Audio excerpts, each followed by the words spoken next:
Hello?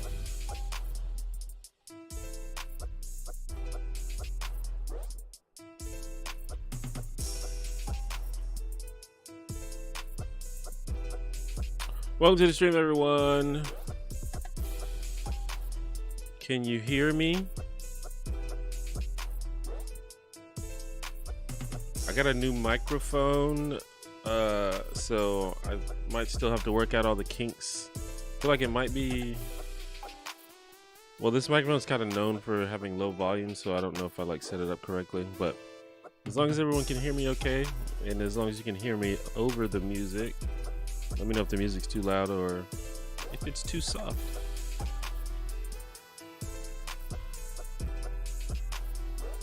Actually,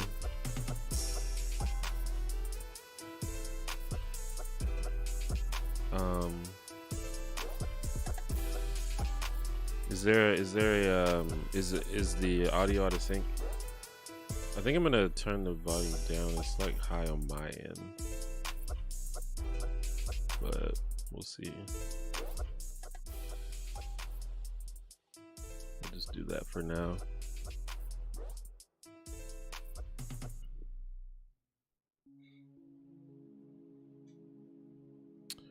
Well, welcome to the stream.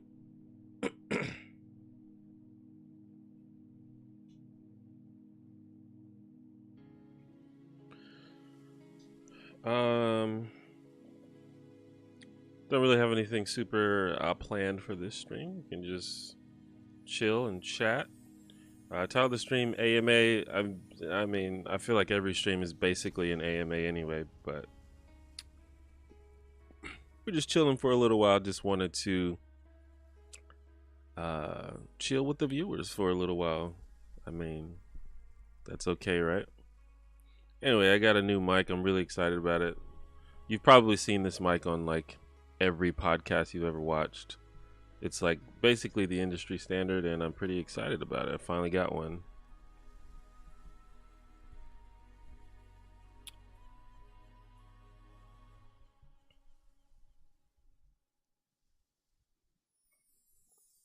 but I'm still figuring out. Whenever I get a new piece of equipment, it takes me like a month to figure out how to use it right.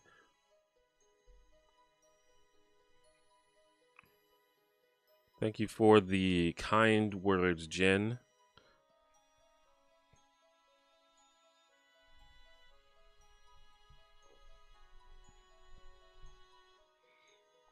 Do you think we'll see a surge in veganism sometime soon? It seems like we've already seen a surge in veganism.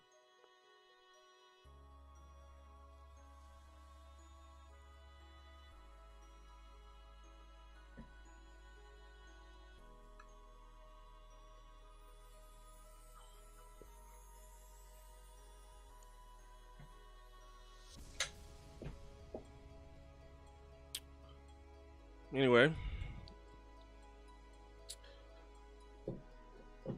like I said, not much going on today. It's actually a pretty nice day here in Birmingham, Alabama. Where's everybody at right now? Where are y'all chatting from? Have I ever been to Panama? I've been there once when I was a young child. I like barely remember very much of it. Do I like MF Doom? I like some MF Doom stuff. I think that I respect MF Doom, but a lot of his stuff I feel like is, I don't know, it's like boring, I guess. But I respect him as like a rapper. Like he's really good at putting words together and shit, which I think is really cool. Vancouver, got a couple Canadians. California, Dallas, Ireland. Shout outs to Ireland. Birmingham, England. Yeah, sorry we here in Alabama sort of ganked the name of your town and mispronounced it. Germany, India, what up? Kentucky, Sweden, Bulgaria. I'm always surprised by how many non-North Americans are in the chat.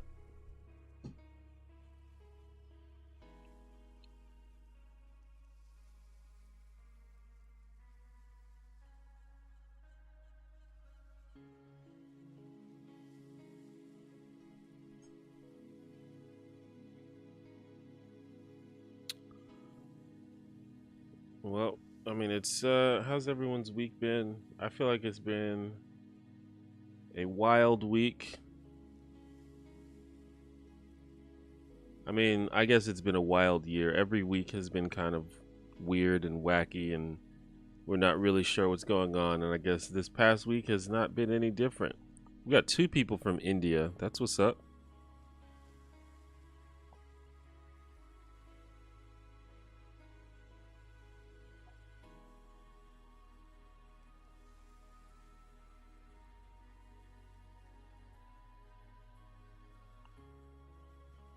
A nice variety of places. I usually get a lot of California, a lot of Texas, but today there's a lot of it's a wide variety, and several Canadians this time. Maine. I feel like I've never gotten Maine before.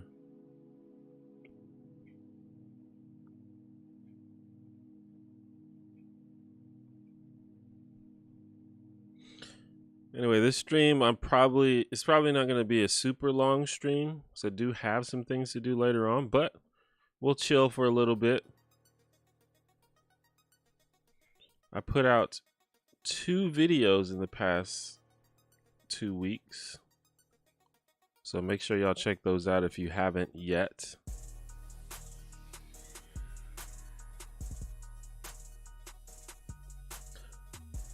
Why won't he just concede?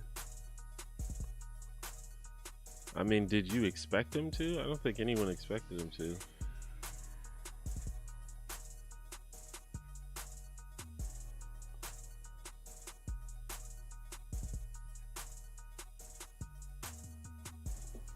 What music do I listen to?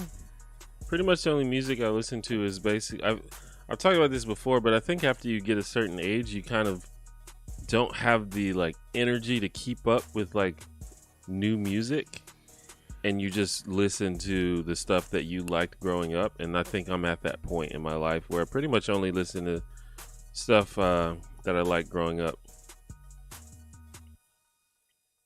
Every now and then I stumble upon a newer song that I like, or a newer artist that I like. Like I like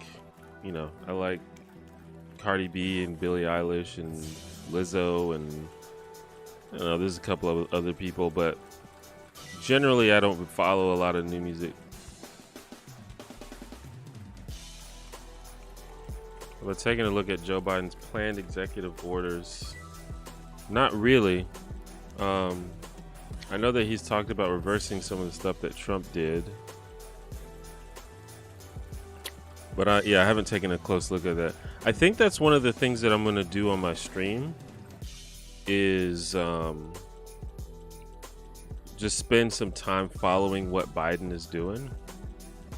I kind of want to take like a really, really close look at what Biden is doing as he's doing it. So I might like devote a portion of like every stream to just do kind of like a Biden watch. Like I've never really, like, it's easy to just follow like the biggest headlines, but there's a lot of stuff that goes on behind the scenes that doesn't get reported as much, and you have to like really pay attention.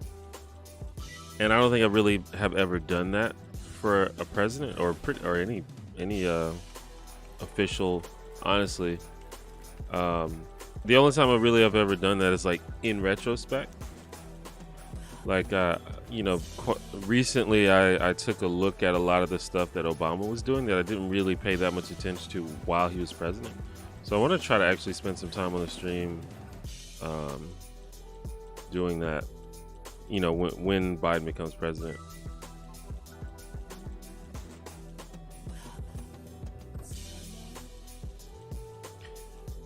You can continue to discover things with effort, sure, but I think you get to a point where you don't feel like putting effort into it. I mean, there are some people that are just really super into music and really into discovering new music.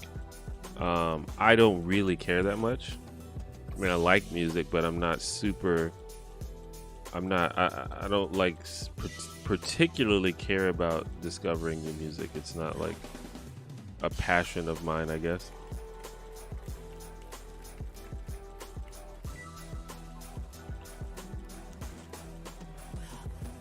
I don't expect Trump to succeed in staying in office, but I do think this will be very damaging long term. Yeah, absolutely. There's already people who are screaming that the election was rigged, that there's fraud, and that's just gonna keep going. We'll see how it goes after Biden's been in office for a while. See if people are still talking that shit. I think it kind of depends on the right-wing media machine. Like, it's quite funny, but as of yet, Fox News has not pushed this narrative that much. They have not. Like, Fox News has pretty much mostly said there's no evidence of fraud, count the votes, and Joe Biden needs to, or if Joe Biden's won, then Trump needs to concede. They're not like super gung-ho about it. But Fox News actually was one of the first networks to call the election for Joe Biden. So if Fox News doesn't push the election was stolen narrative, I think that will do a large number in terms of quieting that narrative a little bit. Obviously, there's a lot of other right-wing propaganda sources these days, but I think Fox News is like the big one.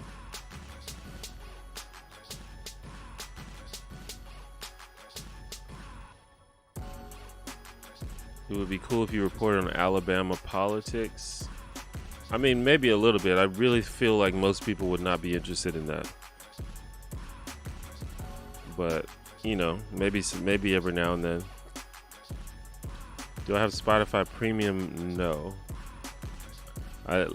As a person who's not super passionate about discovering music, I don't really see the point of paying for that.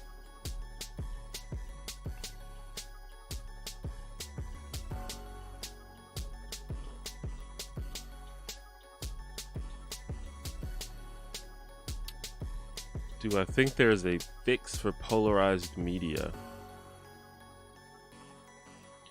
Not necessarily. I think that the fix is for the public to just become more informed outside of, like, you know, outside of news media.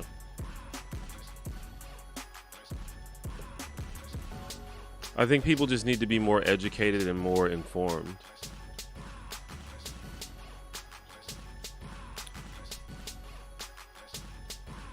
And then that type of stuff, I think, would not be as popular if that was the case.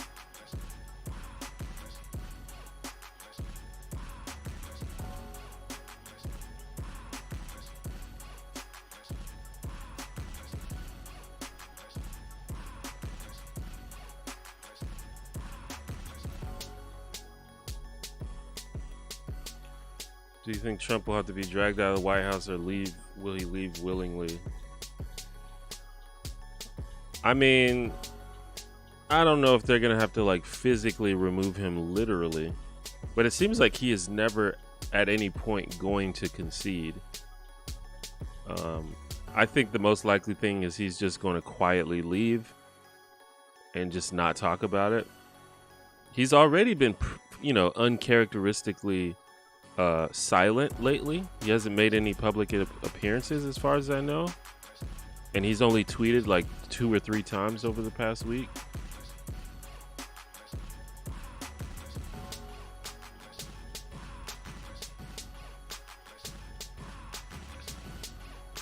But it seems that a lot of high-level Republicans are saying that he should concede, and they're saying there's no evidence of fraud. Fox News has been, not bad about it. But, there's still exceptions, so we'll see how that goes.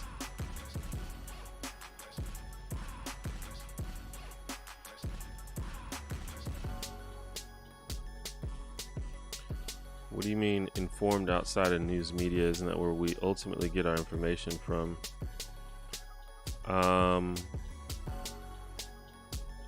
You get some information. I mean, you get news from news media, but there's other information and context to learn about the world other than news, and knowing that stuff informs your politics. Like, for example, science. If you are familiar with how science works, that informs your politics.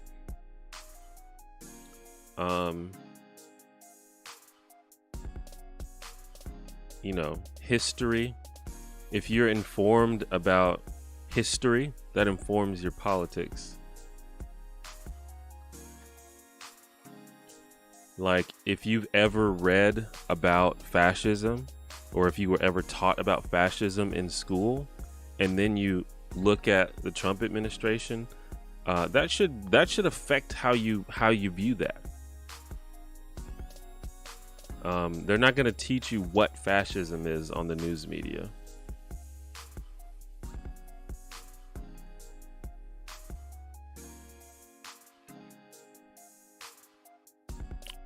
Hopeful or doubtful for the Biden administration? I mean, I'm always hopeful until proven wrong. That's just my general state of being, unless it's really impractical, but that's just my general state of being. I think in this situation, it's reasonable to be a little hopeful, but obviously it's going to be measured. You have to you know, you have to temper your expectations based on what's realistic. There's certain things that Biden is very clearly not interested in. For example, a big one is single-payer healthcare or government-run healthcare. It seems very clear that Joe Biden is not interested in doing that.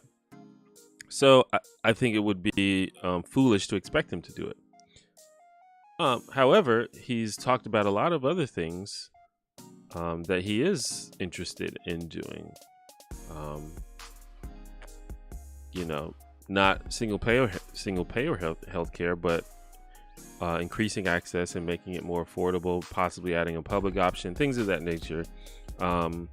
He's expressed interest in free college, or at least not free full ride to college, but I think he wants to do a free 2-year college.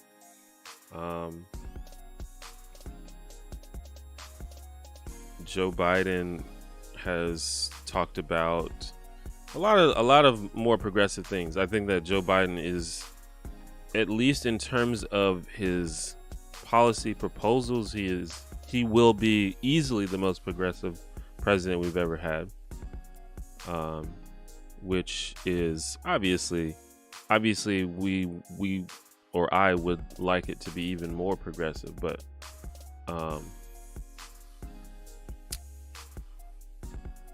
as I've talked about before, it definitely, we could have gotten a lot worse than Joe Biden. So I think being hopeful is reasonable.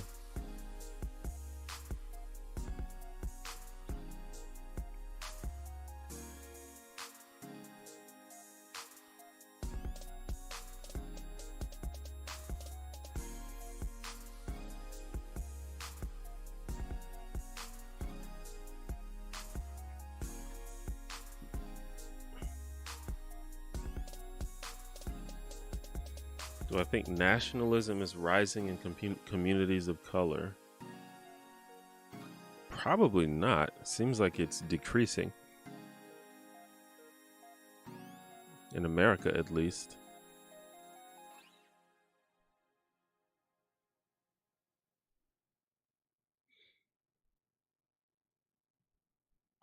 Did you generally approve of Obama's job as president? Not really. But I do think that Obama proposed a lot of interesting and often good things, and I think he tried a lot of things, but was completely stuffed by the Republican obstructionism. And I feel like Obama often doesn't get credit for a lot of the stuff that he did try to do. But I also think that he didn't try hard enough on a lot of things, and he just kind of let the Republicans walk all over him. But it's also possible that he just wasn't prepared for just how shitty the Republicans were going to be, because they definitely turned up when he became president. They turned up the heat for sure.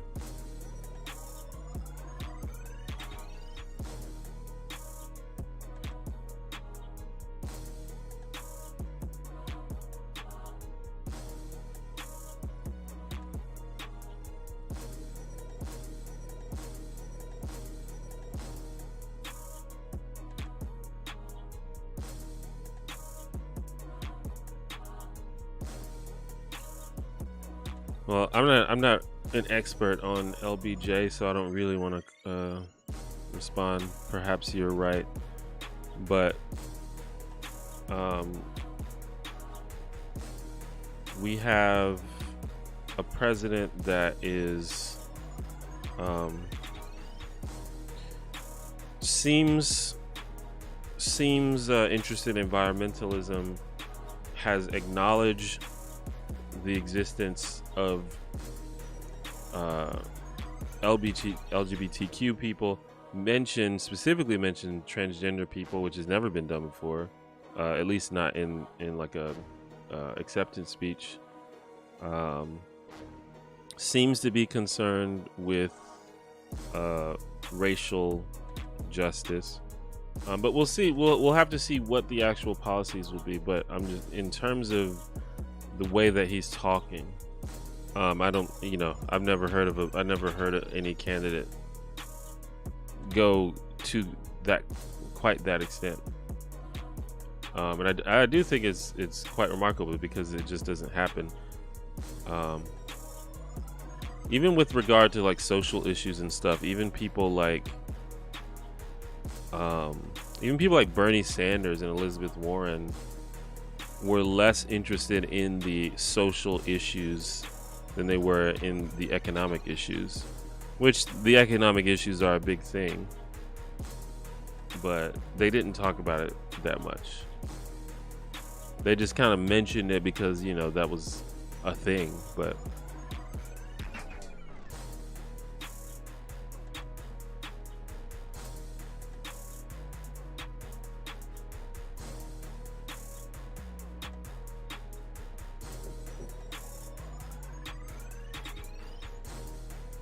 yeah, I think that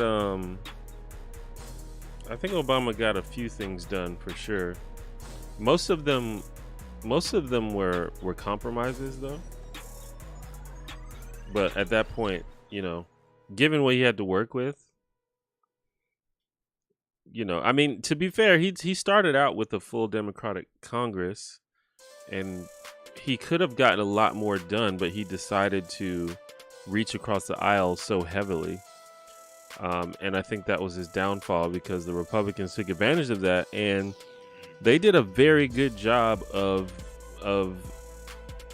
deflating the American trust in Obama, and Obama's, you know, his approval rate plummeted, and even Democrats didn't want to be associated with him anymore. I don't think that particular strategy can work anymore. Not really because of Biden, but just because the state of the world has changed, and also because the state of the Congress has changed.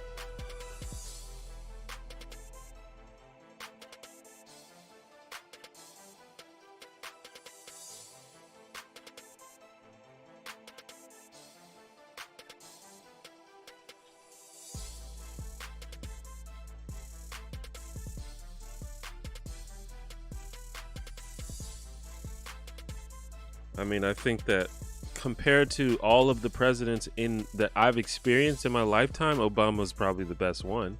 I'll say that. But that's not saying much at all.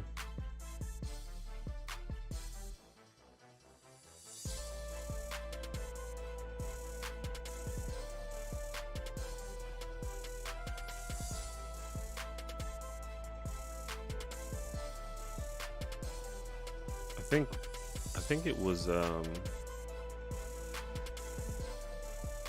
think Reagan was president when I was born,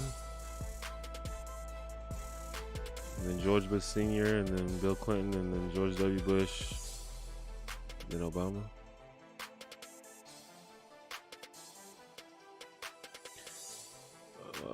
Excluding North America, which country would you like to live in the most? Which country? I mean, probably one of the Scandinavian countries. Norway, Finland, one of those places.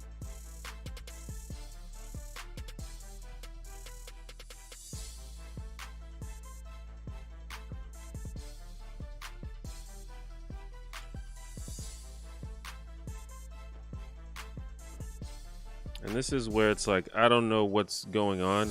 It seems crazy to me to say that that Biden is to the right of Ronald Reagan. That makes no sense to me, especially if we're talking about the Biden who has ran for president this time.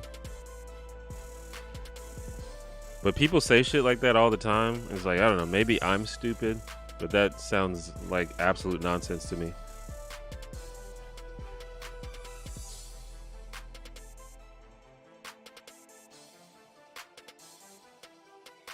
But I don't know, it's just this thing that people do online where they definitely exaggerate how it's either like disingenuous or just like ignorant, where it's like people do it with Obama. Like, I don't think Obama was like super progressive or anything, but people talk about Obama like he was like this fucking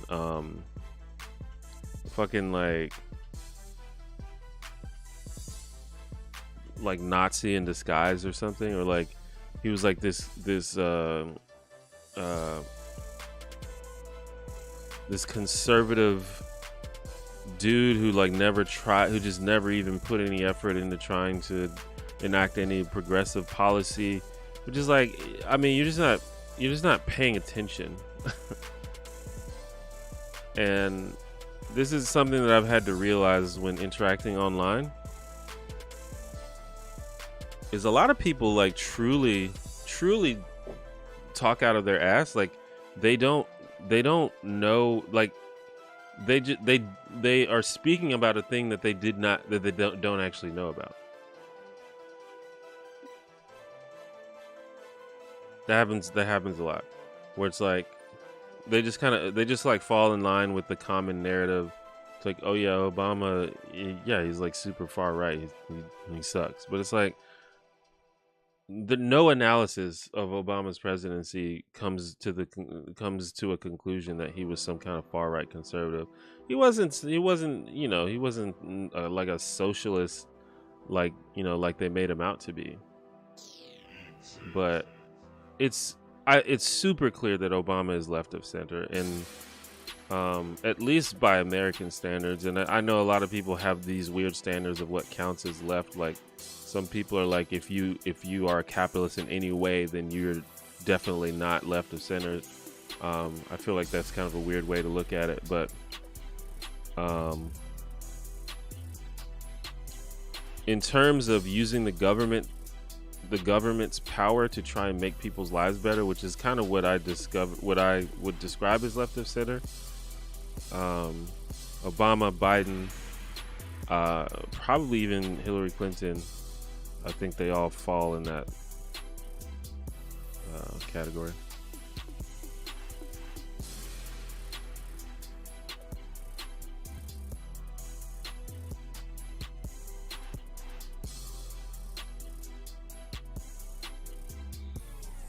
Don't you think Obama did a lot of atrocities of his presidency? I heard he made the cages in the border and he was in war for the full 8 years. Yeah, well, I think that's one of the probably the biggest problems with the Democratic Party is their proclivity towards war. I don't necessarily know that proclivity towards war is a left or right wing idea. I think it can go both ways. Well, it definitely can go both ways. I mean, I know some leftists right now who would be okay with war.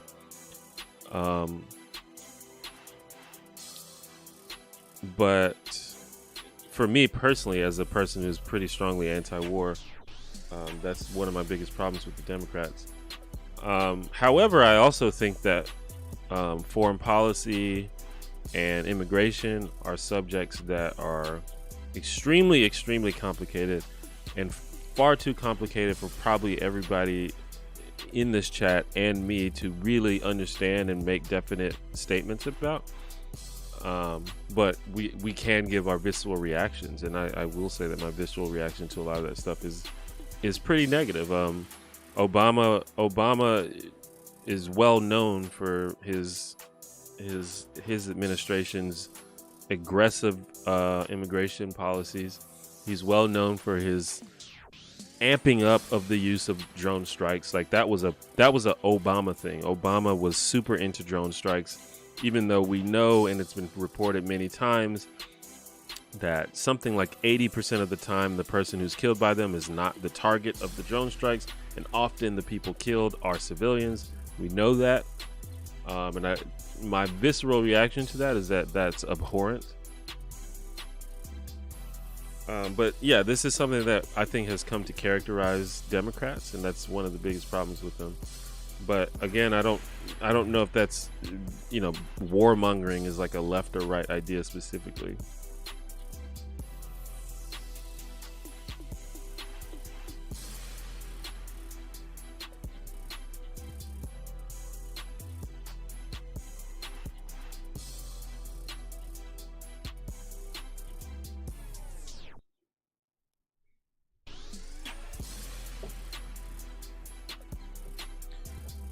But when we look at like Obama's, perhaps his signature move was attempting to use the government to help provide universal health care to Americans. And I feel like that's pretty clearly a left of center idea. I know in other countries it's pretty standard, but the idea of the government providing health care to the people, I think is a left of center idea. But obviously in some countries it's just become take it for granted. But also in other countries, I think they're trying to, I think I've read like in the UK, I don't think they're trying to privatize the NHS or anything, but I've heard that they're trying to limit it and add more private influence on it. I don't know that much about it.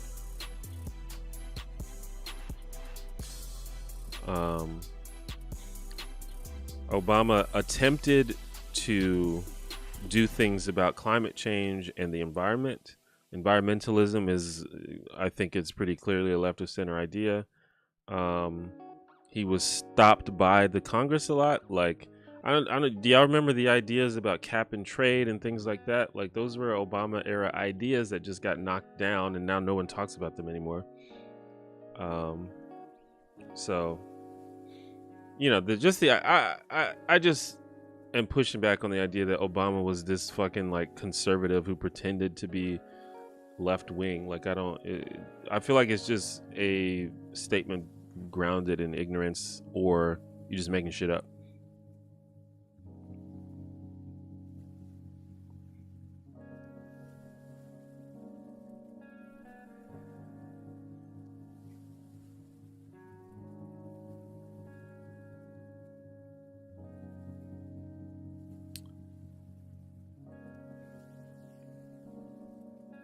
And, you know, people always say this stuff like, what's considered progressive here is like a centrist idea overseas. And I mean, that's kind of a meme.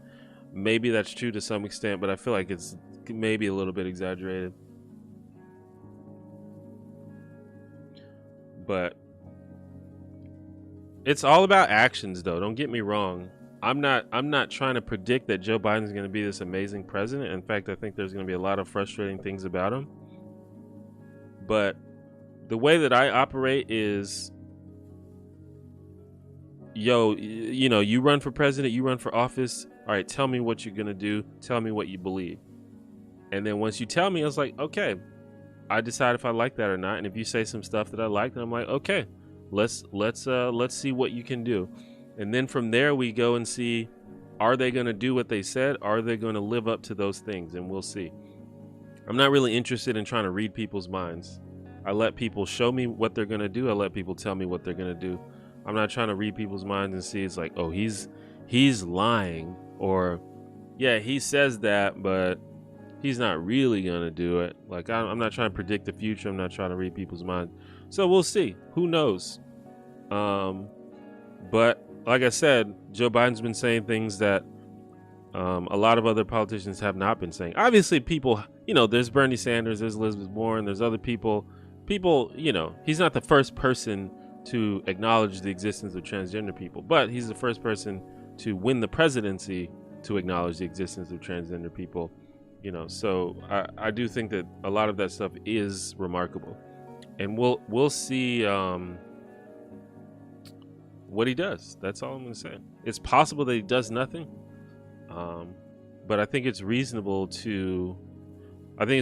especially given the state of the country, the state of the progressive movement. I think it has only gotten stronger. There's more progressives in Congress that are going to be putting pressure on him. So we'll see. Thing you said about NHS already happened under Tony Blair. He implemented checks and balances to stimulate competition, but it ended up destroying the NHS even harder. It's the worst system in the EU. Yeah, I knew that I read a little bit about that, but I honestly don't keep up with foreign politics as much as I should. I probably should, at least the UK, you know. I think Medicare for All would be the most progressive healthcare system in the world if enacted, because no one else has no co-pays, deductibles, or premiums, covers anyone, and covers dental vision. Is that what Medicare for All would do? I mean, I feel like it's possible. I feel like people who oppose Medicare for All will definitely fight to gut it as much as possible, just like they gutted Obamacare.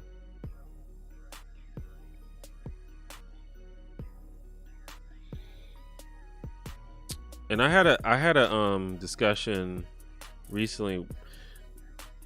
Basically, what the only options that we have in America is A, just give up hope. We're screwed forever. B, we have to find some lifelong progressive, some person who has been consistent with their progressive values for years and years, and then they run for office, and we're like, yeah, I know that guy's gonna do what he's gonna do because he's always done it. And probably the closest thing that we have to that is Bernie Sanders, but obviously he didn't win. Other than that, I don't know if that exists, if there's anyone else like that in American politics. And 3, we need someone who maybe used to not be so progressive, but then has evolved. And to me, that's the only hope that we have in this country, is to hope that we can either pressure or inspire our politicians to evolve and adopt more progressive views. That's like the only hope we have. So, right now what I'm seeing is someone like Joe Biden who says, yeah, I've evolved my views. In fact, some of the other things he's done in the past, he said were wrong. Like he said the crime bill was a mistake, and that's all we can hope for, is for people to do that. To people to say, hey, I was wrong about that stuff back in the day. I'm better now.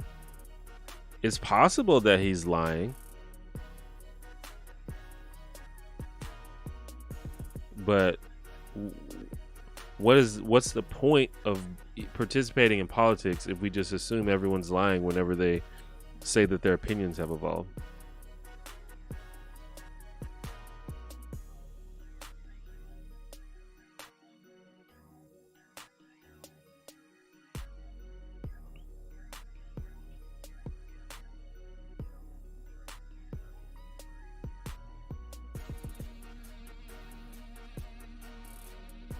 I have no idea what Biden is I have no idea what to expect from Biden.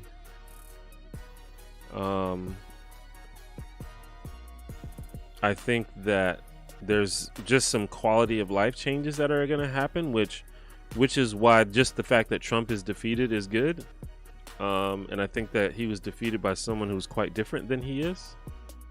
So that's good. But in terms of like what he's specifically going to do, like what he's going to be known for, I have no idea.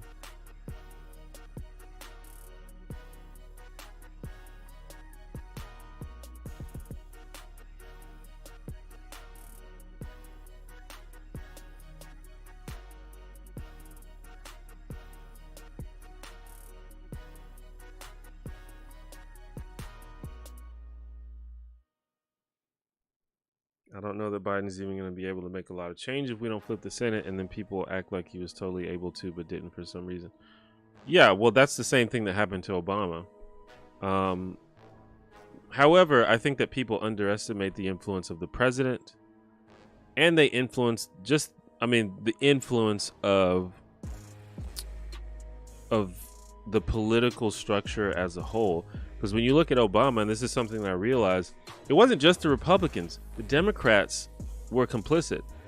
The Democrats, the Republicans succeeded in making Obama so toxic that the Democrats didn't want to associate with him either. And so a lot of these, for example, Obamacare. The reason that Obamacare got gutted and mutated the way it did is because a couple of Democrats had to change their minds about it. Even before the Senate had a clear majority, I think it was the Senate, they had to convince several Democrats to jump ship.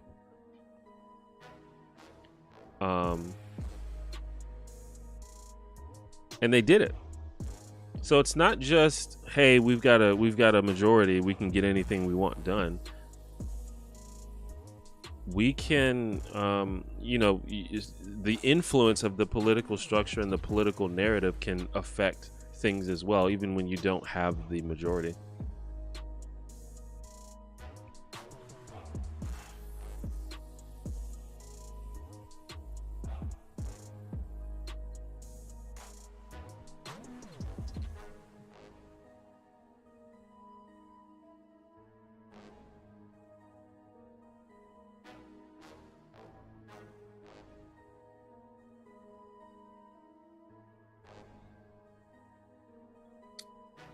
But yeah, I don't know. Everything is complicated. Everything is complicated, and you should resist oversimplifying things.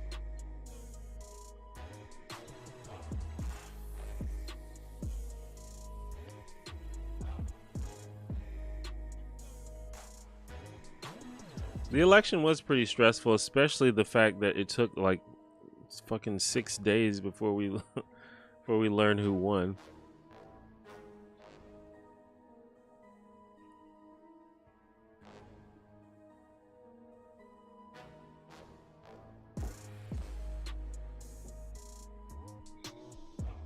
I don't know, it's weird. I don't even know why election coverage is like so fascinating, because it like none of it matters until the end, really. Like, someone could be up by 5 points, but it doesn't matter because only 30% of the votes have been counted. It literally means nothing.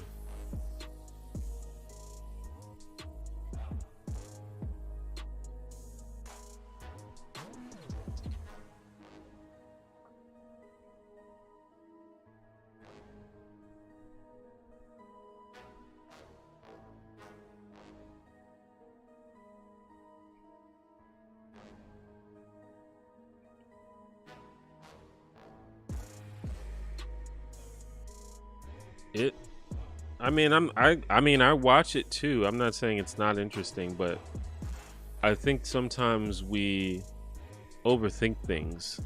Like if we're watching the percentages and we see that someone we don't like is ahead, and we like start to get, fearful, but it's like irrational because it doesn't matter yet.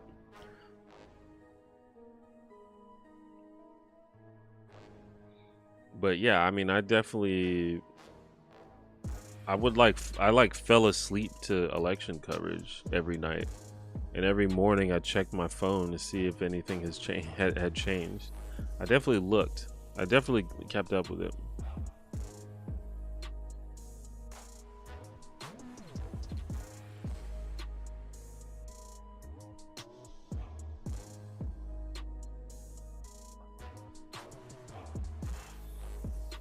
Yeah, it's. I think they're saying it's going to take until December to really finalize all of the results. But generally, the press has pretty rigorous standards for when they call the elections. And especially an election like this, which doesn't seem to be very close. It seems that Joe Biden has a clear lead in terms of the electoral votes and things of that nature. And as they get more information, it seems like his lead is growing even more. Probably safe to say that he won.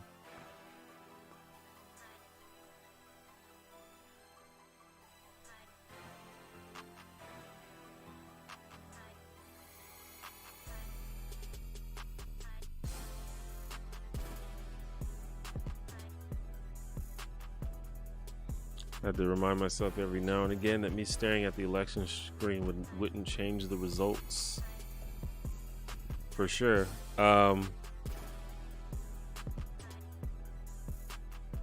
We just didn't know when there was going to be updates, so you had to kind of obsessively watch.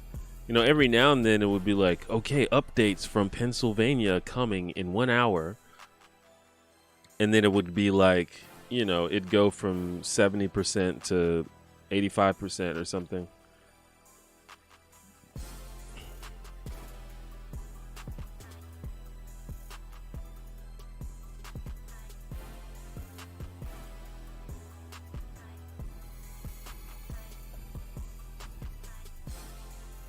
fact that so many people are sick of Trump really worked to Biden's advantage, I think.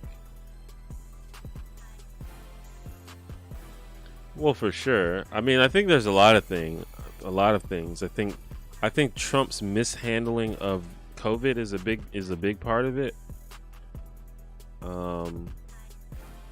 I think that Trump and the Republicans refusing to roll out more stimulus packages is probably a part of it.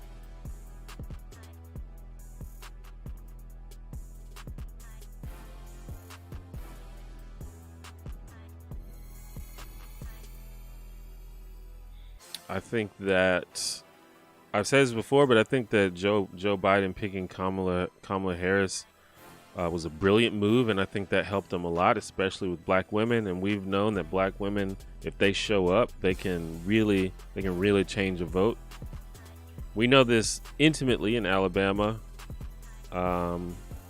We very briefly had a Democratic senator, largely due to the fact that black women showed up to vote.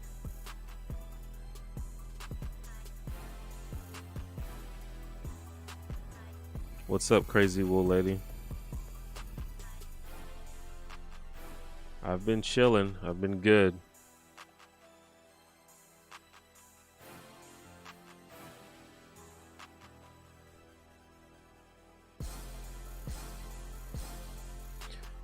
I think the voter fraud thing is just a lot. It's just kind of like, I mean, it's just the Trump religion. If Trump says something, it must be true. That's just kind of how it works.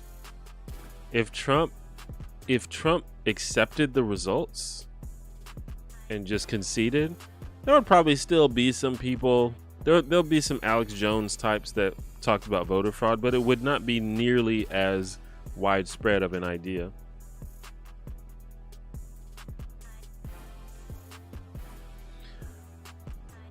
Yeah, the fact that Doug Jones ran against a pedophile is the only reason that he even had a shot at winning, and the only reason. But the thing about it is, it was close. It was still close. It wasn't like he just went in there and demolished this guy because Alabama roundly rejected this pedophile. It was close. It was real close.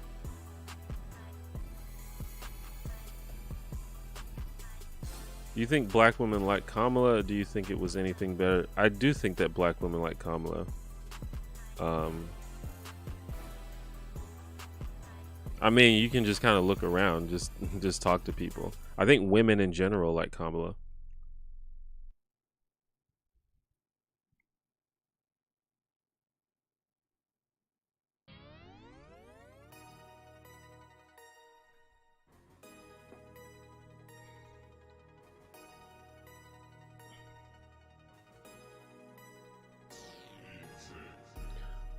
Well, yeah, of course, Myth Don. I think that sort of inconsistency and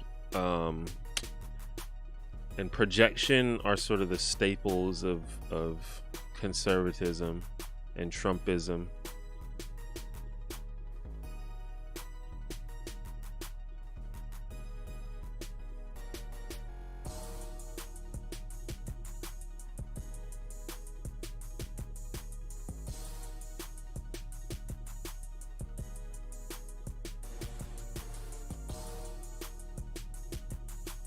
Well, I think that what a lot of people need to realize is that most Americans are not super left wing. I think most Americans are left of center, but most Americans are just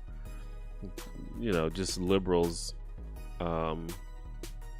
And I think to most Americans, Joe Biden and Kamala Harris are pretty fine. They're pretty good.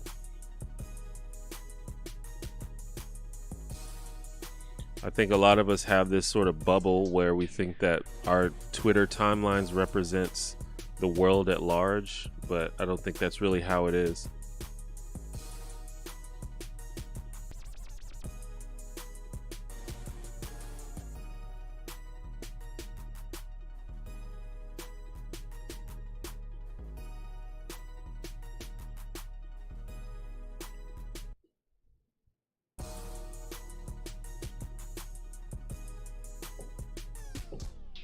Most Americans support most leftist policies, though. Yeah, and Joe Biden and Kamala Harris support most of those policies, too. I think that when we think of leftist policies, a lot of that stuff, well, I think that a lot of people just kind of like to throw out, oh, they're not really a leftist or they're not really liberal. But even though they support every left of center idea,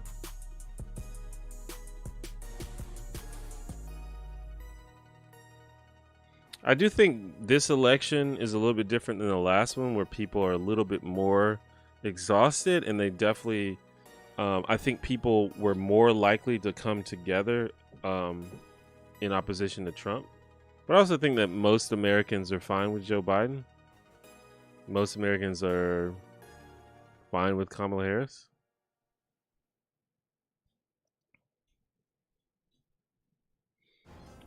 I think people acknowledge that they're not perfect. I don't know that anyone is ever going to be perfect, or if you're ever going to find a politician that you think is perfect and 100% has everything 100% figured out. But I don't know, when in my experience, especially with regard to Kamala Harris, a lot of black women I know, and a lot of women I know and have seen on my timelines and have seen, you know, in the media and things of that nature and other places, a lot of them seem very moved by the historic nature of Kamala's win. I don't know.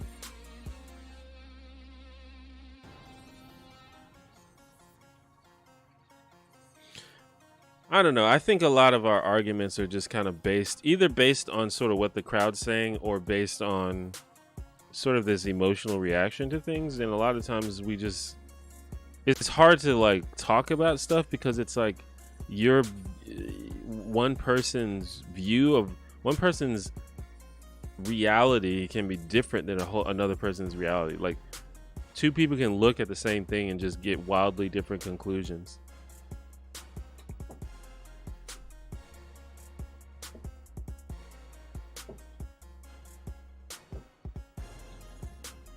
I definitely don't think Buttigieg is perfect, but maybe for some people.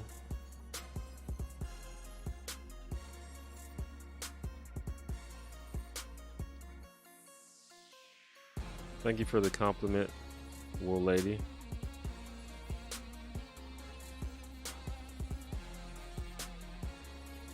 Do you have any tips for someone about to get dreads? Not really, because my dreads are completely natural and freeform, and they did not require me to do anything.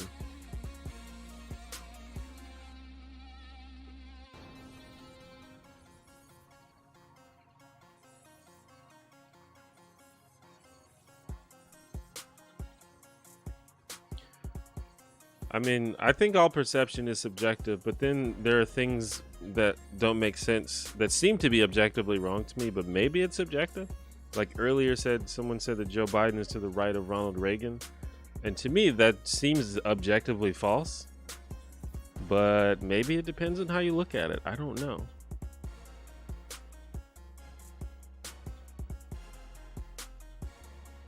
Do you think there will ever be a reparations agenda? Possibly, I don't know. It's hard to talk about ever, because ever is a long time.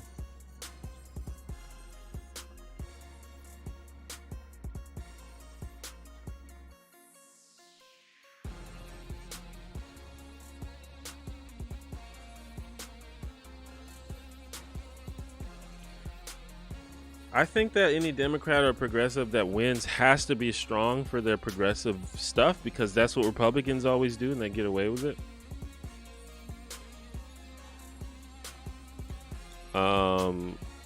However,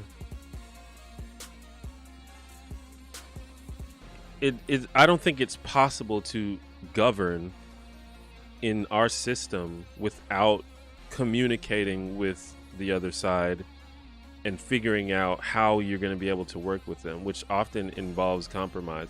That's just kind of how dealing with human beings works in general. So if you're going to refuse to support someone because they're trying to work with the people that they work with, I think that's silly. But I think that you should have principles and values that you stand for. But like I said in my last live stream, this is not some kind of hypothetical vacuum where we can just sit around and be grumpy and shitty because we're not getting 100% of the things that we want. There's real people out here. There's real humans out here trying to live their lives that are struggling, that need some kind of relief. And when we find little ways to win, even if it is not 100%, if we can get 80%, if it's an 80% improvement, I think we have to take it, because there's real people out here. It's not like, I feel like it's a very privileged, like the way that a lot of people talk about how, you know, you might as well not vote, or you might as well just give up because we can't get 100% of what we want. It seems like a very privileged mindset to me, because there's people out here that need relief now, even if it's a little bit. So you're basically saying, you know, let them suffer. Since we can't get 100% of what we want, might as well just let everybody continue to suffer, because fuck them.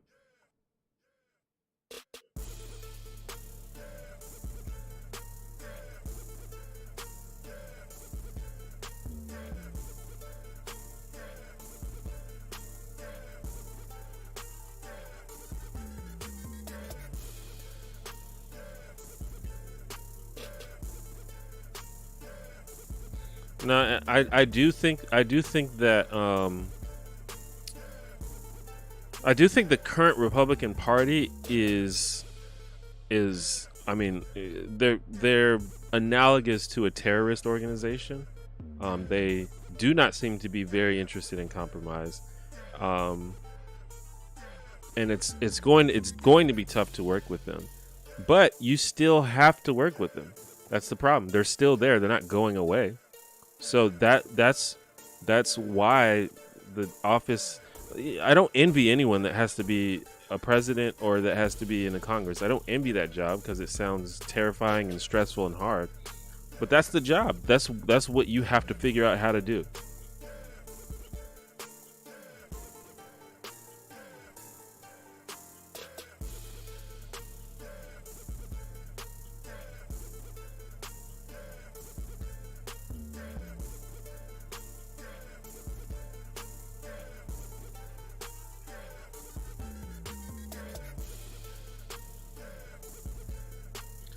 I don't think the not vote thing is about letting people suffer. It's more that people think direct grassroots action is better for stopping suffering. Well, that's silly. You can't fix systemic problems without systemic solutions.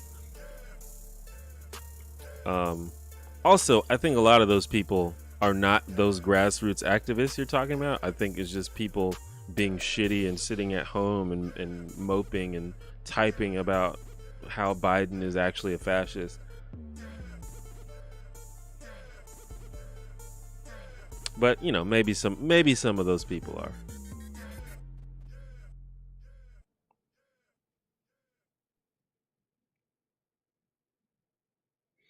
I mean, grassroots action is fine. I think people should do whatever they can to help individuals as much as possible, but that's never going to solve the whole problem, for sure. And in fact, the whole point, or at least for me, my whole thing is that it's the role of the government to provide this relief and and to promote the general welfare, as it says in the fucking Constitution. I think that's the whole point. I think that's what we're working for. That's what I'm hoping for. What I'm striving towards is is to get to a point where the government steps in and plays the role of using the resources to improve the lives of its citizens. That's like kind of the whole point.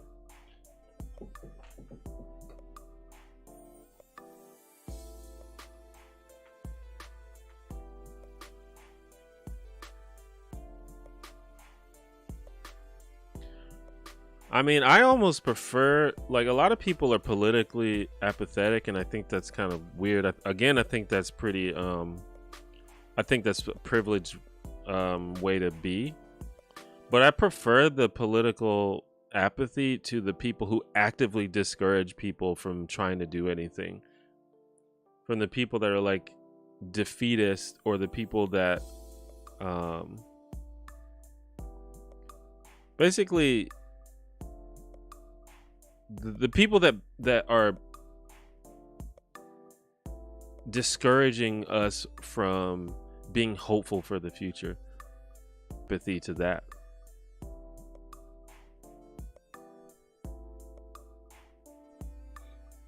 No, the Electoral College is bad. I feel like most people understand that at this point.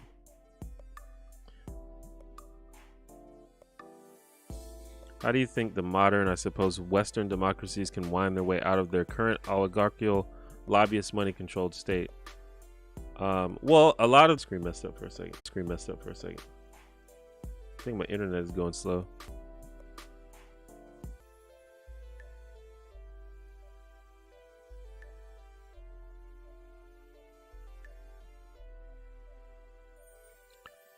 Is the stream buffering really bad for y'all?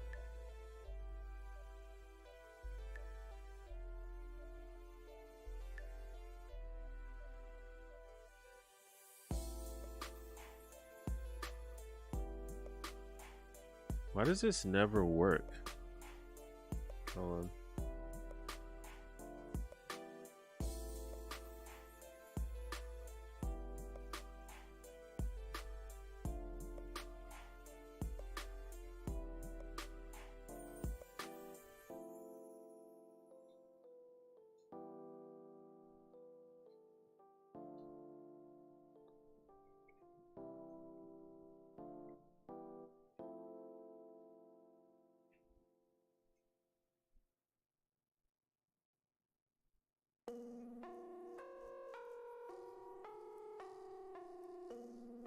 I don't know if it's just freaking out on my end. Alright, we might be back now.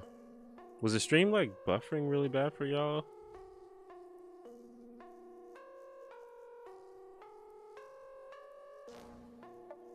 Either my internet, is crapping out, or OBS is crapping out. I think it's fixed now though.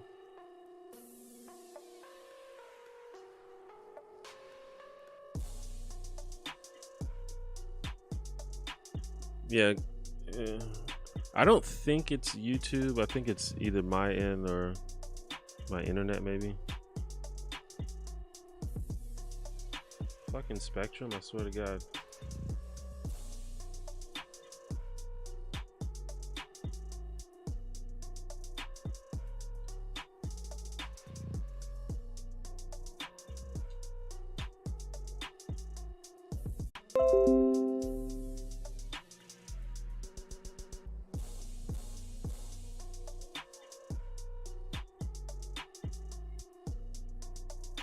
I have no idea, dude.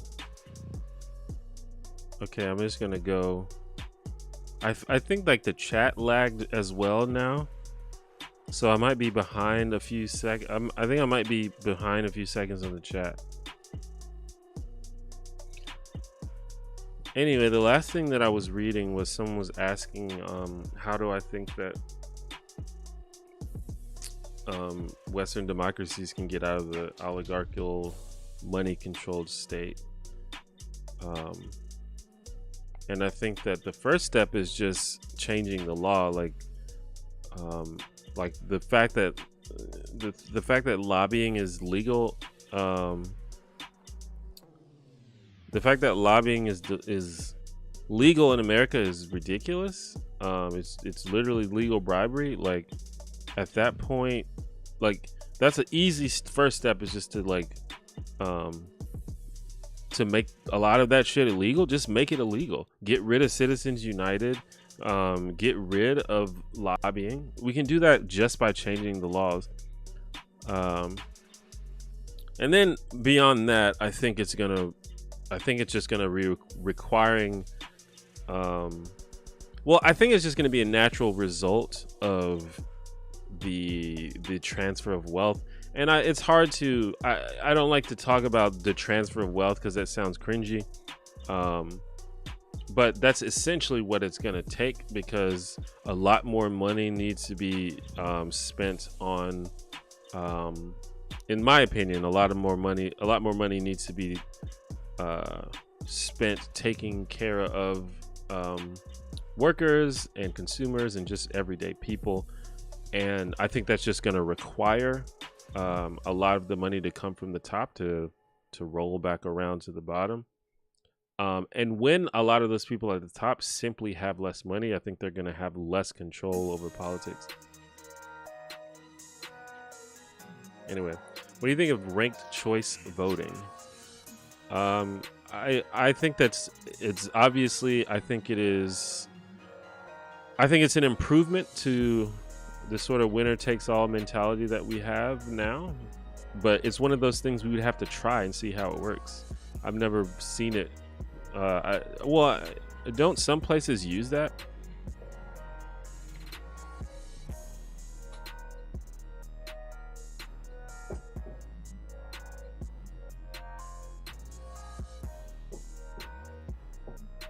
Publicly funded elections could work. I mean, maybe that would have to be the resolution. It seems like if a person wants to donate money to a campaign, that they should be able to. But there should probably be limits on that. But the idea that a corporation is the same thing as a person, I think, is obviously ridiculous, and I think it's pretty obviously a move by, you know, the wealthy elite to influence politics. I think it's pretty, like, we're not stupid. That's obviously what that's for. So we just need to get rid of that because we know what it's doing.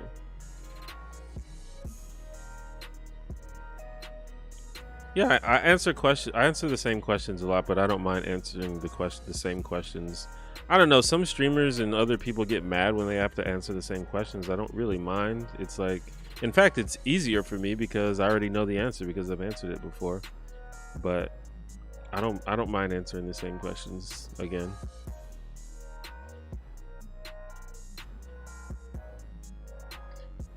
Thoughts on UBI?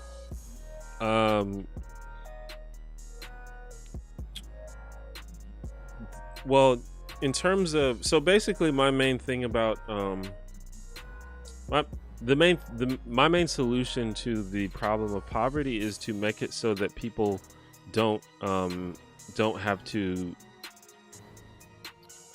don't go broke because of basic necessities. I think basically a basic definition of poverty is a person who has trouble providing themselves and their families with basic necessities.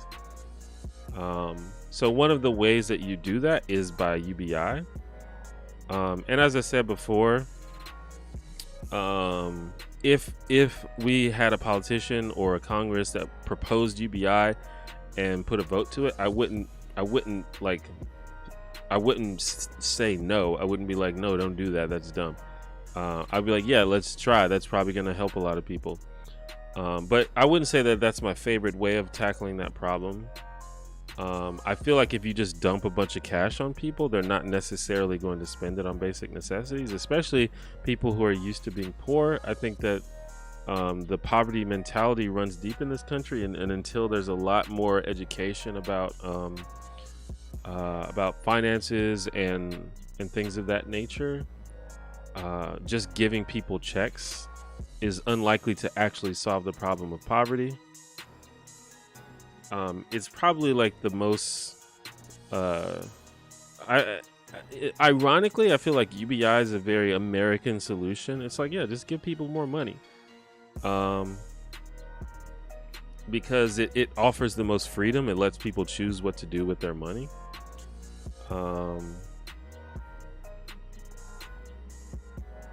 But for one, again, people are not necessarily going to spend it on basic necessities. Also, it depends on how much the UBI is. Like everyone talked about Andrew Yang's $1,000 a month or whatever. But that's like a very low amount of money. And it's 100% not going to do anything about poverty. So if the UBI was like, you know, like $3,000 to $5,000 a month for every person, then that would be a little bit better. But if you're only going to give people $1,000 a month, it's obviously not nothing. Like that is more than nothing. That's going to give people a little bit more comfort, a little bit more breathing room. But it is close to nothing. It's not going to significantly change the quality of anyone's life. So that's kind of what I think about UBI. I more so propose, rather than giving people money, just make things free. And I've talked about this before. Rather than giving people more money to buy food and shelter, just make food and shelter free. That way everybody gets it, and we're sure that everyone gets it because it's free. Yeah, Yang's UBI was they did have those weird caveats where you had to choose between the UBI and welfare and things of that nature. So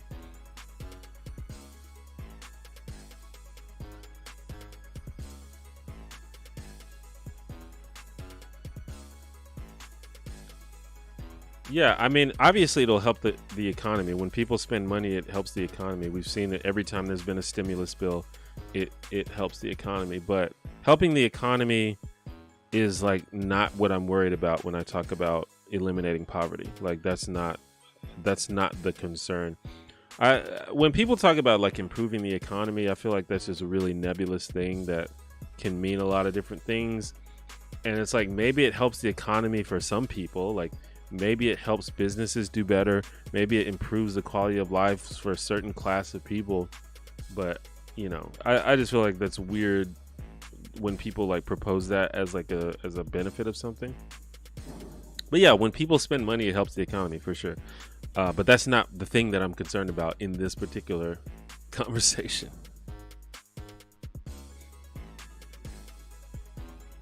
And I do think that people will spend it. I think they'll spend much of it on necessities because they have to. Otherwise, they can't stay alive. But I don't think it'll cure poverty unless the amount that they receive is literally in total enough to live off of.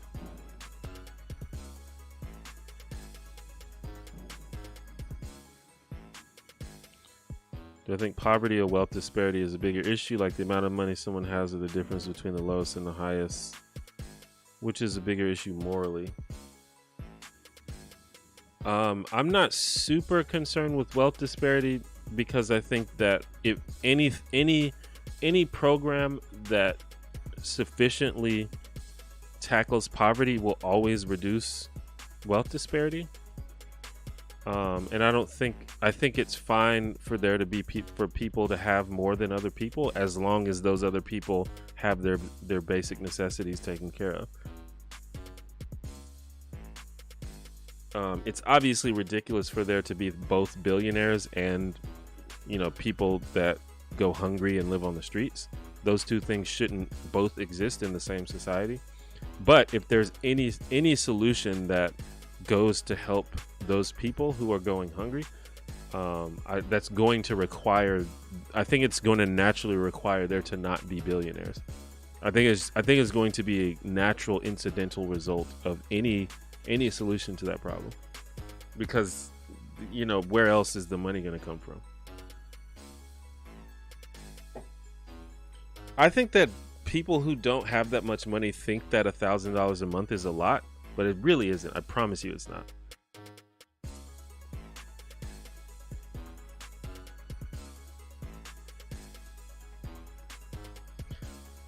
Like I said, it's not nothing. It's not nothing. I'm not saying that. but you will find very quickly that it is not a lot.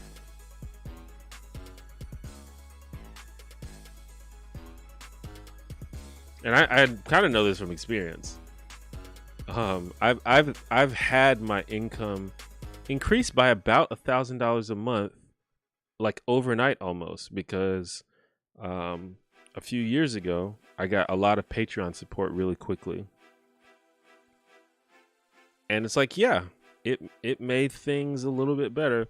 Did not increase the quality of my life in any real meaningful way. You know, it just gave me a little bit more breathing room. That's about it.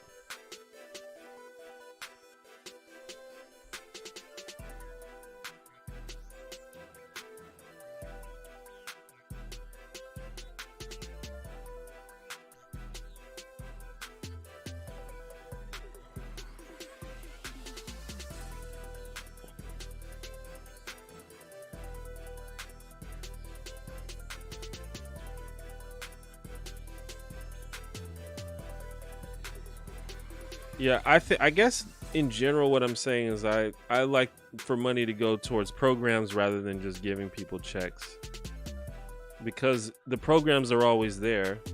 Well, I mean, maybe not always there, but you can be ensured that they're always available because the money's there.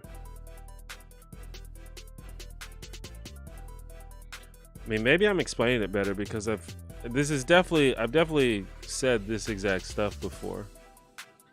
But maybe I'm explaining it better. Sometimes I'm drunk when I stream, so maybe I'm not explaining things well.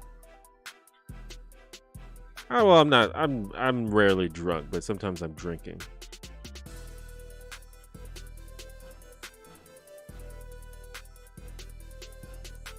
And again, you know, although Andrew Yang's $1,000, or not even Yang, but just $1,000 a month is not what I would prefer.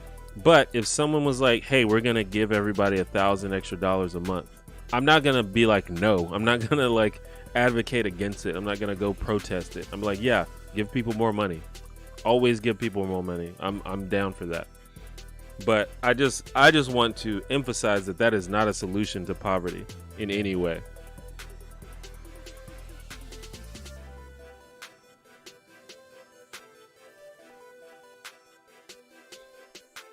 With Andrew Yang specifically, you know, he seems to be like a big business guy. He seems to be really interested in businesses. So it seems like his UBI was just I was gonna say a plot, but I don't think it's like nefarious. I just think that he wants to boost the economy by giving people more money. But I think he was like sort of sneakily framing it as a solution to poverty, or maybe not the cure to poverty, but like a helping people who are struggling, basically. But I don't think that was the true motivation behind it.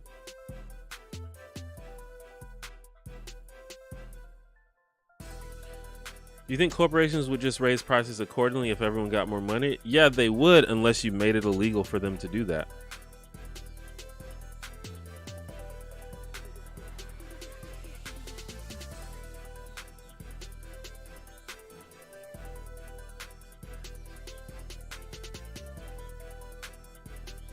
Yeah, I mean, you have to do multiple things at once. You can't just do one thing and then leave everything else leave everything else alone. How could you regulate that? Would it not be obvious when prices are raised? I feel like that would be pretty obvious. I mean, it would end up being complicated, but you could definitely come up with a standard of how high prices can be relative to other things like that.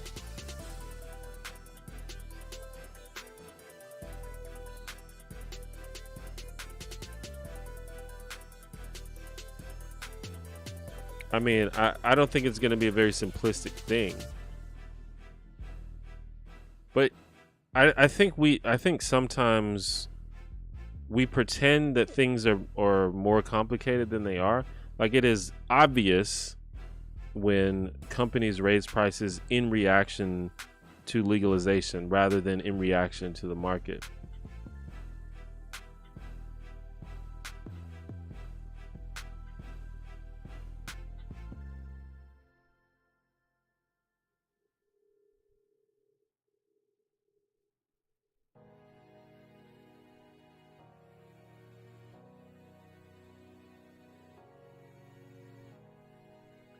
I don't think it should be illegal just to raise prices in general, but I I just feel like we need to reframe how we think about businesses. We always think about businesses in terms of how it affects the business owners, but we never think about businesses in terms of how it affects workers or consumers. We're always like, well, what about the business owners? How's this going to affect them? What are they going to do? How are they going to be able to afford? How are they going to be able to afford to do this? Well, fuck them. Don't have a business then if you can't afford it.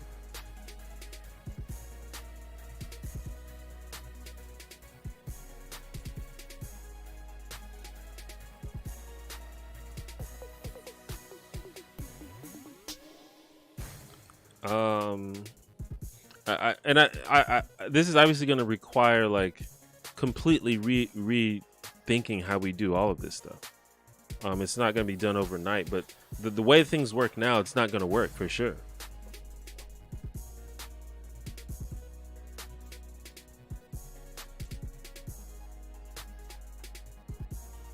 I actually don't know if the price of pot went up or down. I've never visited a state yet where, well, I've never like bought legal weed before.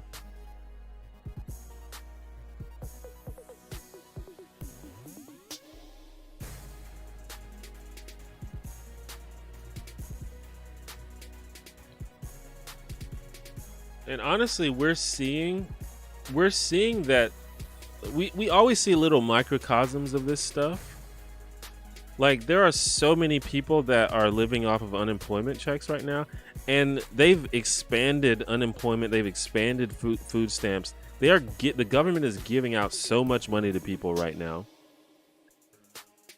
And do you think that the government is like going to go bankrupt or something from this? Of course not. You can do it if it becomes a priority.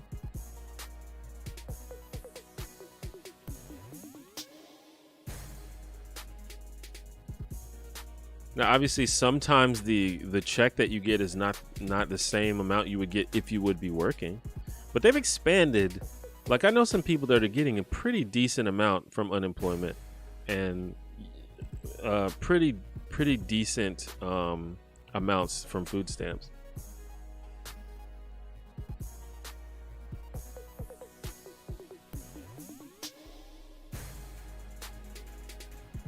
What's this about a virtual Comic-Con panel? Can I still watch that? Probably. Wait, where did you see that? That's kind of weird that you just brought that up. But yeah, if you go to the New York Comic-Con YouTube channel, I think it's still up. Oh, someone mentioned it. Sorry, never mind. I see. Sorry. Discover your channel thanks to the virtual Comic-Con panel you were on. Cool. Yeah, go to the New York Comic-Con YouTube channel. Maybe I can find it and link it. I was on a panel with Lindsay Ellis and Patrick Willem and Maggie Mayfish and Michael from Lessons from a Screenplay. We just talked about what it's like to be a YouTuber and what it's like to make video essays.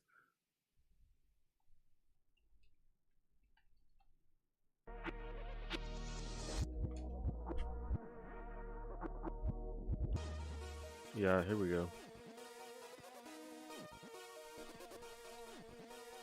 I'll link it in the chat.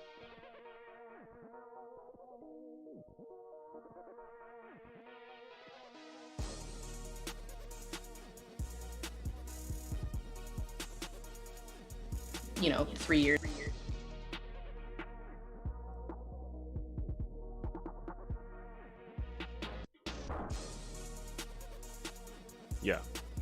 So yeah, it's just like a 45-minute panel that, you know, New York Comic Con did a virtual convention this year, and that was one of the panels. Pretty cool.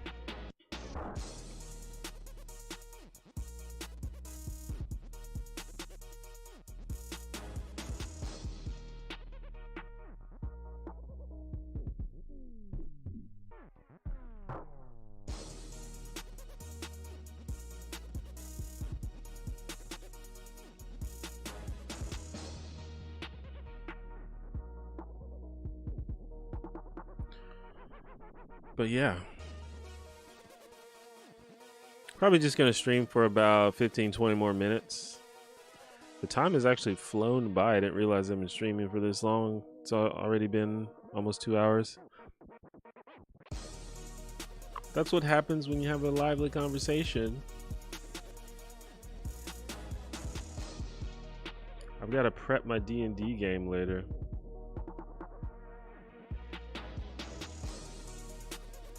And I gotta clean up. I gotta do laundry. I've been putting off a lot of my chores, and I just gotta do it all today, I guess. I also want to I've been trying to like get up and like go for a walk or something every day. I might do that.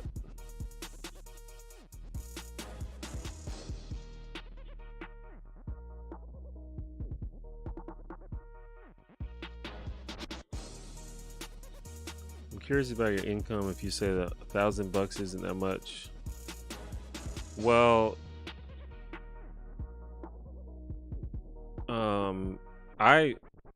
earlier when I was talking about how when I said my income increased by $1,000, I was quite poor. And after the $1,000, I was still quite poor. So I don't think it's a matter of income. I think that when you are poor, $1,000 sounds like a shit ton of money. You know, if you have like no expenses, maybe like if you live with your parents and you don't have bills and you don't have insurance and things like that, then yeah, maybe $1,000 is a shit ton of money for sure. But if you're like an adult who like lives on their own and has bills and, you know, has, you know, obligations and stuff, $1,000 is not gonna do anything really. I mean, it's not. I want to emphasize that it's not nothing, obviously, but it won't significantly change your life. But if you don't have very many expenses, sure, yeah. I think that I've been lucky enough to where I'm at a point where I am basically not poor anymore.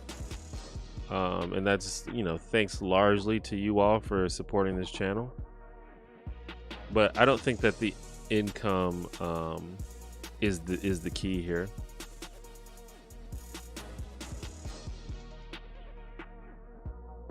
Do I stream D&D ever? No, I've done it one time total. I would like to get into it, but I need to like get some people that might want to play, that, you know, that I know and trust and all that. But I might stream some D&D. I am, however, part of a Vampire the Masquerade game that is being streamed. It's run by my friend Wes, who is an amazing game master. Like it's pretty wild how good he is. So if you're interested in that, you can watch us every other Sunday. We played last Sunday, so we're not going to play this weekend, but next weekend. I'll drop his Twitch. Y'all can go ahead and follow that because it's pretty dope. And if you don't know, Vampire the Masquerade is another tabletop RPG. It's more dark horror themed. It's about vampires, as you could guess from the name of it.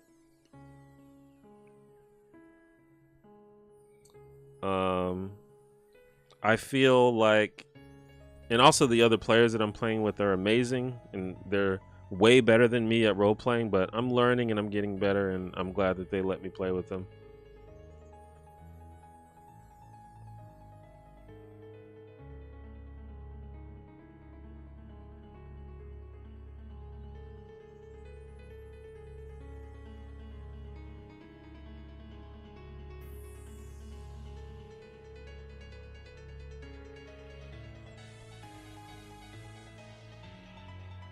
Yeah, Vampire the Masquerade. If you're into role playing, Vampire the Masquerade is really heavy on that. It's really dramatic, really role play heavy. I think if you're just into like watching people play a game, D&D is better for that. D&D can be role play heavy, but D&D is more about, you know, going out, fighting monsters, saving the world, shit like that. But Vampire the Masquerade is like really dark and dramatic.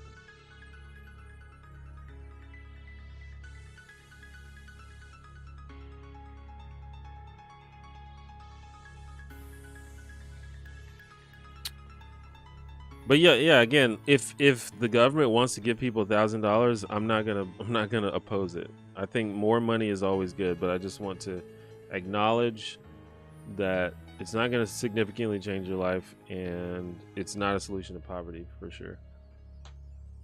But if you have like $0 and then all of a sudden you have $1,000, yeah, sure, that's something. I will give you that. But if you're already out there living as an adult and you're like already struggling, $1,000 is going to give you like a little bit of breathing room. It'll make it so that, you know, maybe you don't have to worry about rent anymore, but you still have to worry about the 1,000 other things still.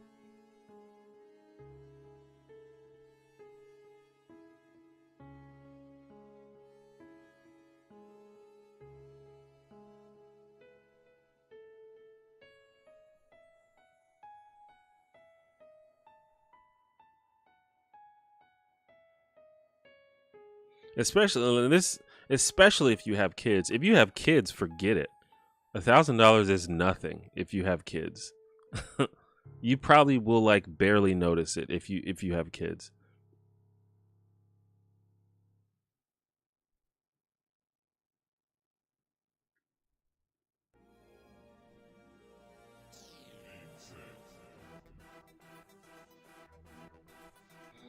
But again, anything that helps people, I'm down.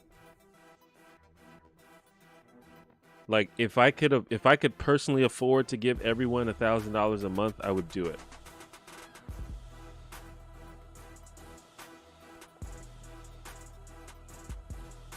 And you know, maybe you have to propose things like that this day and age. Like maybe if Andrew Yang was like, I think we should give everyone $5,000 a month, maybe people would have looked at him like he was like out of his mind. So maybe $1,000 just sounds more practical and reasonable to the general public.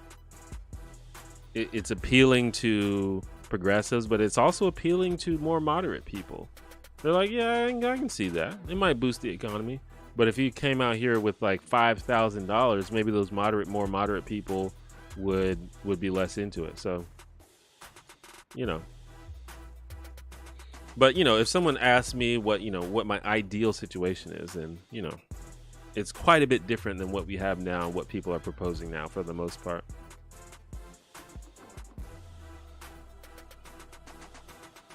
The child benefit? I mean, there are like tax benefits when you have children, but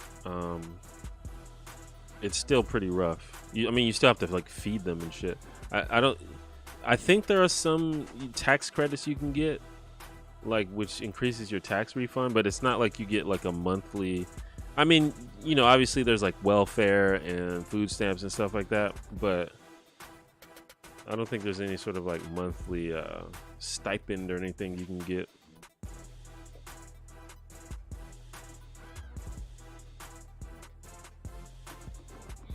I think UBI should be in the form of commodities, i.e. food, shelter, and subsidizing utility and water bills.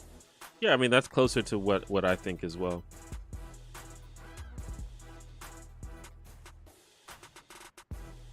Like, I like the idea of food stamps or the SNAP card, the EBT card. You just get this card with money on it, but you can only spend it on food. So that way you know that person is going to be fed. Unless for some reason they just decide not to use their card, which I don't know why they would do that.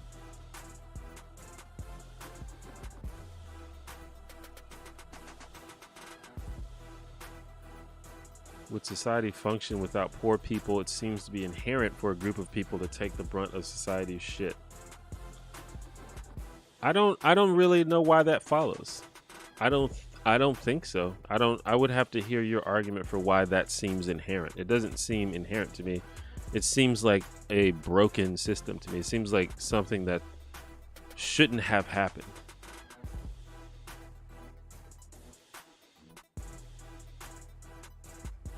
Yeah, I actually just spoke a lot about universal basic income. I guess you just got here. I guess the general thing is, you know, if someone wanted to try it out, I wouldn't oppose it. But I would rather just make things free rather than giving people money, rather than just giving people a check. That's the way that I would do it.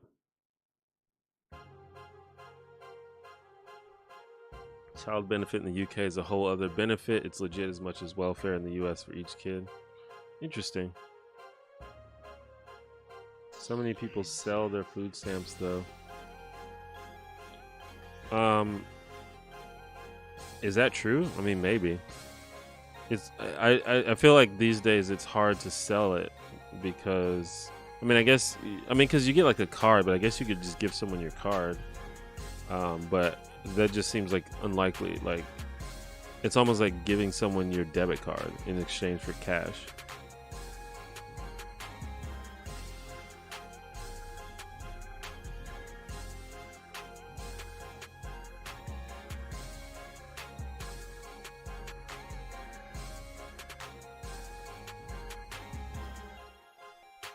I mean, anything outside of basic necessities, I think people should do. You know, people do whatever they want, but the basic necessities need to be taken care of. Like if people are deciding between two basic necessities, then that's not a solution. We need to get to a point where people don't have to decide between rent and food because both things are already taken care of. So if someone is deciding between two urgent things, then I think that's a failure of the system. The system isn't working right.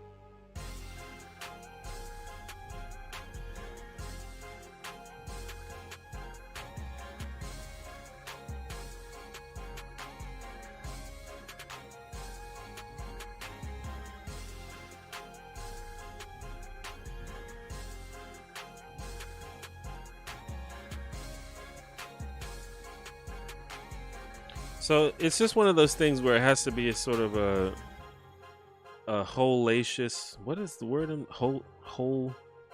Holacious? Is that the word? It just has to be a total solution. You can't just do one thing and not do the other things. You have to control for all of the factors that are involved. So, you know, we have food stamps now, but only you have to qualify for it. Only certain people should get it, or only certain people do get it. I think everyone should get it, but also you should only have a food stamp card. You should have like a housing card. You should have a water and electricity and utilities card. I mean, a lot of this maybe could be combined into one card or whatever, but you get what I'm saying. Like, you shouldn't have to sell your food stamps in order to pay your rent, because your rent should already be paid for. You shouldn't have to sell your food stamps in order to pay your medical bills, because healthcare should be free, you know? And maybe some things you don't need a card. Maybe some things you just show up and you just take it. Like healthcare, I think, is a good example. You should probably be able to just go in the hospital, sign some papers, get care, and then go home. No money exchange. But you probably shouldn't need a card for that, you know. Maybe you might need one for food, because controlling for inventory and things like that might be necessary. I'm not sure. So we have to figure out different ways to do it, but you have to do it all.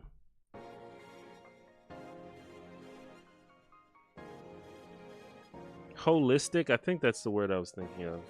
Does that mean what I think it means? Yeah, holistic. That's exactly the word. When I say holacious, I was like, that doesn't sound right.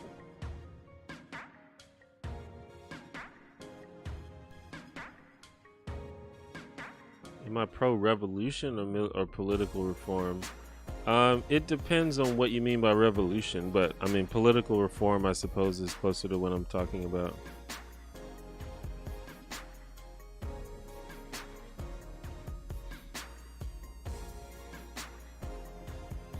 But I think I use the example of food stamps as something that already exists so people can understand what I'm saying. When you have food stamps, you don't have to worry about spending your money on food. Maybe actually having a card is not how we would end up doing it, but it's just it exemplifies the idea that I mean, where you just don't have to worry about food, assuming you get enough money in your food stamps, which some people don't.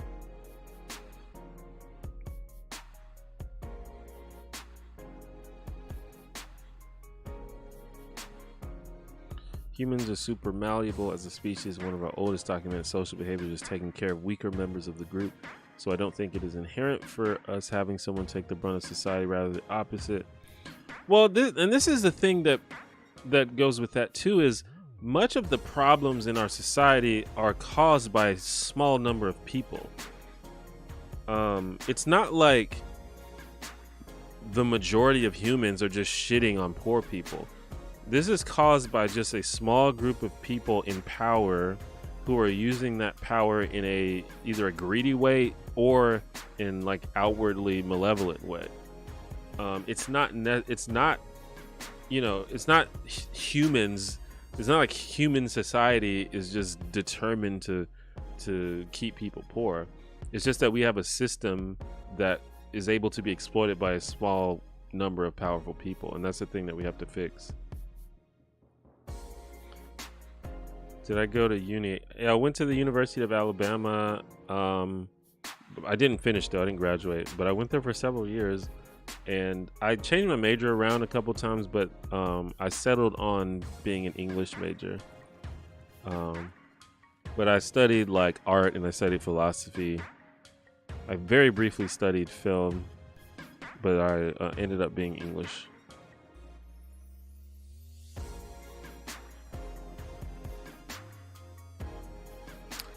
But I think this is probably a good time to go ahead and end the stream. I know people probably still have other things they want to say, but I want to go ahead and get this started while I still have some daylight left, or get this finished. But thanks for stopping by the stream. As always, for those that don't know, I stream most Mondays and Fridays, but that's the schedule of the stream. So I should be back on Monday. I put out a video a few days ago, and then I put out another video a few days before that. So you had two videos within days of each other. You can go check those out on my channel. Just look in the description below to see all my links, all my social medias, and all that stuff. But yeah, thanks for checking out my stream. And I feel like I wanted to say something else, but I can't remember. My next video will probably be after Thanksgiving, which is, I believe, November 26th for non-Americans.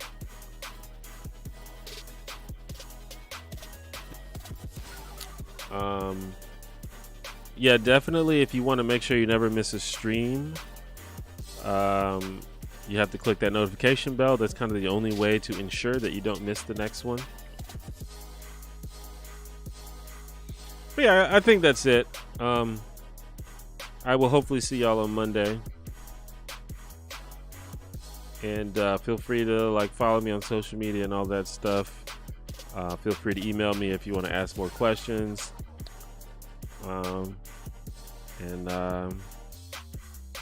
I will see y'all later. Bye.